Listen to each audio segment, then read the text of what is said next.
Hello everyone, मैं आपके लिए मोस्ट इम्पॉर्टेंट क्वेश्चंस लेके आई हूँ BHDS 184 के। जिन बच्चों का आज पेपर है वो सभी बच्चे इन क्वेश्चन आंसर्स को जरूर देख कर जाएँ। चलिए हम स्टार्ट करते हैं। सबसे पहला प्रश्न है आपका, रेडियो क्या है? जनसंचार माध्यम के रूप में रेडियो के कार्यों का विस्तृत वर्णन कीजिए। ठीक है, देखिए, रेडियो जनसंचार का एक ऐसा माध्यम है जिसके द्वारा अधिक से अधिक लोगों के बीच किसी भी प्रकार के संदेश को हम आसानी से पहुंचा सकते हैं, जैसे कि मन की बात उदाहरण के तौर पर। दूसरे शब्दों में हम कह सकते हैं कि रेडियो का तात्पर्य ऐसी तकनीकी अथवा उपकरण से होता है जिसके द्वारा समान संदेश लगभग एक ही समय में हम बहुत से व्यक्तियों के बीच पहुंचा सकते हैं। अर्थात रेडियो जनसंचार के विभिन्न माध्यम में से एक सबसे प्रमुख माध्यम है। जनसंचार माध्यम के रूप में रेडियो के निम्नलिखित कार्य होते हैं, जिसका हम अभी निम्नलिखित केंद्र बिंदु के अंतर्गत दे सकते हैं। जिन बच्चों ने मेरा चैनल सब्सक्राइब नहीं किया है वो सभी बच्चे मेरा चैनल सब्सक्राइब कर लें। आपको आपके सब्जेक्ट की सभी वीडियो इस चैनल पे अवेलेबल मिलेगी। तो आप देखिए, जनसंचार के उसमें तौर पे आप देखोगे तो रेडियो है जो वो सशक्त माध्यम है, ठीक। और रेडियो के द्वारा ना जल्दी से मतलब बातें हैं जो, देखो, मन की बात क्यों रेडियो पे की जाती है, क्योंकि ये रेडियो है जो ये गरीब से गरीब और अमीर से अमीर सभी लोगों पे पाया जाता है।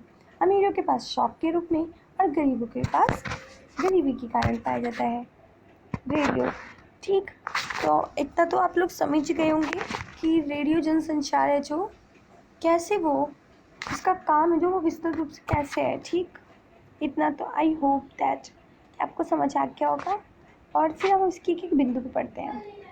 रेडियो जनसंचार का एक ऐसा माध्यम है जिसके द्वारा विभिन्न विषयों से संबंधित शिक्षा तथा ज्ञान सूचनाओं को हम एकत्रित करते हैं और इन सभी शिक्षा, ज्ञान और सूचनाओं का रेडियो के माध्यम से हम उनका प्रचार प्रसार करते हैं।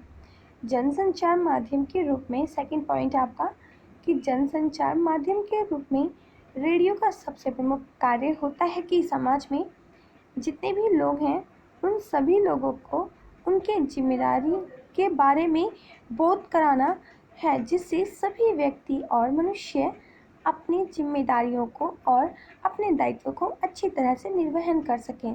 साथ ही यह सामाजिक लोग अपने व्यक्तित्व का निर्माण भी कर सकें। थर्ड पॉइंट आप समझेंगे रेडियो के बारे में। जनसंचार के रूप में रेडियो का सबसे प्रमुख कार्य होता है कि रेडियो समाज के विकास में अपना महत्वपूर्ण योगदान दे सके, और यह तभी संभव है जब रेडियो के माध्यम से विभिन्न विषयों से संबंधित समाचार और खबरों को आसान भाषा में सामाजिक लोगों तक पहुंचाया जाए, जिसकी फलस्वरूप उन सभी व्यक्तियों में शिक्षा और आत्मा बुद्धि की विकास हो सके और यह व्यक्ति अपने जीवन में कुछ ऐसा कार्य कर सकें जिससे कि समाज का विकास हो। फोर्थ पॉइंट समझेंगे। यहाँ तक आपको थर्ड पॉइंट तक तो आई होप कि समझ आ गया होगा। अब हम अगले पॉइंट की तरफ चलते हैं, फोर्थ पॉइंट की तरफ अपने। जनसंचार के माध्यम के रूप में कहीं ना कहीं लोगों को मनोरंजन कराना भी रेडियो का सबसे प्रमुख कार्य है, क्योंकि मनोरंजन के बिना तो तनाव बढ़ने और मनोरोगी यानी मानसिक रूप से रोगी होने का खतरा रहता है।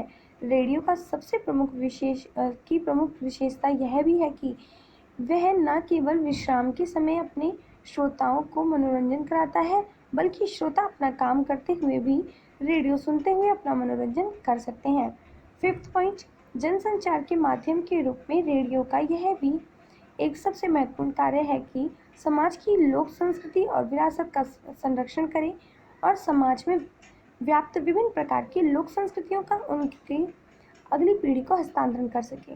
और सिक्स पॉइंट, कहीं ना कहीं आज के आधुनिक व्यावसायिक समाज में विज्ञापनों की आवश्यकता पड़ती है जिससे कि उस व्यवसाय में विकास हो सके, और रेडियो एक ऐसा जनसंचार का माध्यम है जो किसी भी व्यवसाय के विज्ञापन कराता है और उस व्यवसाय के वृद्धि और विकास में अपना महत्वपूर्ण योगदान देता है।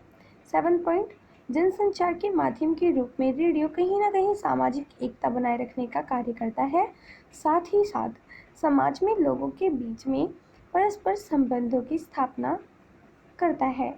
आपको इतने सारे पॉइंट्स समझ आए कि किस तरह से रेडियो अपनी भूमिका निभा रहा है आज के समाज में भी, आज के समय में भी, और कितने व्यापक रूप से ये मतलब हर फील्ड में काम आ सकता है। चाहे वो मनोरंजन को लेकर के हो, चाहे वो आपका प्रचार प्रसार हो किसी चीज़ को लेकर के, और ये मतलब आपको बीमारियों से भी दूर रखता है। कैसे? क्योंकि ये जो फिजिकली जो बीमारी होती है उसकी तो दवा मिलती है, बट जो मानसिक रूप से जो तनाव बीमारी होती है, अगर इस मतलब इससे सुनने से वो थोड़ा सा दूर हो जाती है। 8 पॉइंट देखते हैं। रेडियो के माध्यम से ही देश विदेश में घटित होने वाली घटनाओं के बारे में सभी लोगों को यह अवगत कराते हैं, जानकारी देते हैं, जिसके फलस्वरूप समाज में रहने वाले भी सभी लोग जिनके अंदर रुचि और जिज्ञासा खबरों के प्रति कम रहती है, रेडियो उन सभी लोगों के हृदय में उनकी रुचि को बढ़ाता है, उनकी उत्सुकता और जिज्ञासा को भी बढ़ाता है।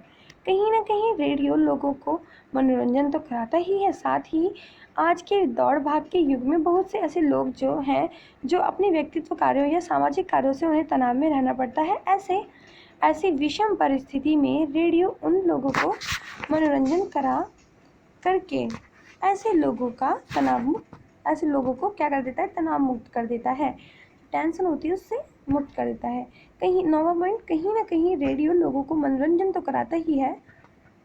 ये तो हमने देख लिया 9 पॉइंट। अच्छा देखिए, पता चल गया आपको कैसे कितनी इंपॉर्टेंस, मतलब कहाँ कैसे भूमिका निभा रहा है रेडियो हमारे बीच में, हम लोगों के बीच में रह करके रेडियो किस तरह से रेडियो का काम कर रहा है वो अपना।